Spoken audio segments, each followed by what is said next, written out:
Height and distance का एक ऐसा क्वेश्चन दिखाता हूं जो कि बहुत ही जबरदस्त क्वेश्चन है। और अगर ये क्वेश्चन पहली बार आप देख रहे हैं तो एक बार वीडियो को पॉज करके अपने दिमाग को दौड़ाइए, क्या इस क्वेश्चन का राइट आंसर बनेगा और कितने सेकंड के अंदर आप इस बेहतरीन क्वेश्चन को कर पाए, क्रैक कर पाए, क्योंकि एसएससी के एग्जाम्स में ये क्वेश्चन आप लोगों का पूछा गया है।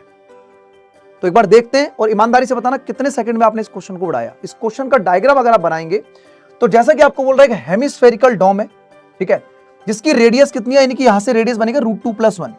अब ये कह रहा है कि स्टैंड इन द फ्लैग, यानी कि उसके ऊपर एक झंडा लगा हुआ है, ये झंडा पीबी लंबाई इसकी है जिसकी ऊंचाई h है, और एक पॉइंट से एंगल बन रहा है 30 डिग्री का इसका टॉप का।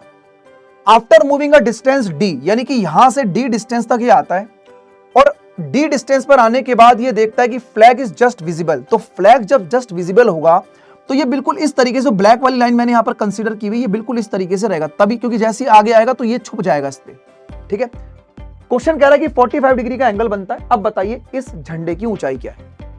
बहुत ही बेहतरीन क्वेश्चन, ध्यान से देखिएगा। देखो भाई, अगर मैंने एक डायग्राम बनाया सर, यहां से ये इसका रेडियस है √2+1 और ये 45 डिग्री है। अगर मैं यहां सेंटर से, अगर मान लीजिए यहां पर एक टेंजेंट डालता हूं तो टेंजेंट बनाती है 90 डिग्री का एंगल। अब एक चीज देखो सर, अगर ये √2+1 इसका रेडियस है तो ये भी √2+1 बनेगा।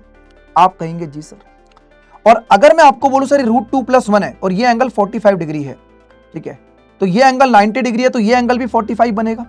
यानी कि ये एंगल अगर 45 है तो ये एंगल 45, तो ये किसका कितना बनेगा, √2 टाइम्स 1/√2।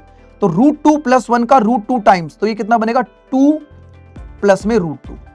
भाई पाइथागोरस थ्योरम लगा दो, राइट एंगल ट्रायंगल में 1/√2, तो यानी कि अगर ये 1 है तो ये √2 बनेगा, तो इसका √2 गुना मतलब 2 प्लस में √2, यानी कि यहां से लेकर यहां तक की वैल्यू कितनी है, 2 प्लस √2। अब ये बताइए कि अगर ये 45 डिग्री है और ये सेंटर पे 90 डिग्री पूरा था तो ये भी 45 डिग्री बनेगा, यानी कि ये 45 डिग्री तो ये भी 45, दोनों वैल्यू समान होनी चाहिए। ये 2 प्लस में √2 है, ये √2+1 है।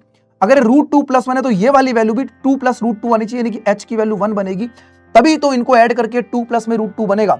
राइट आंसर बनेगा ऑप्शन नंबर सी। बहुत ही शानदार क्वेश्चन आप लोगों को मैंने प्रोवाइड किया।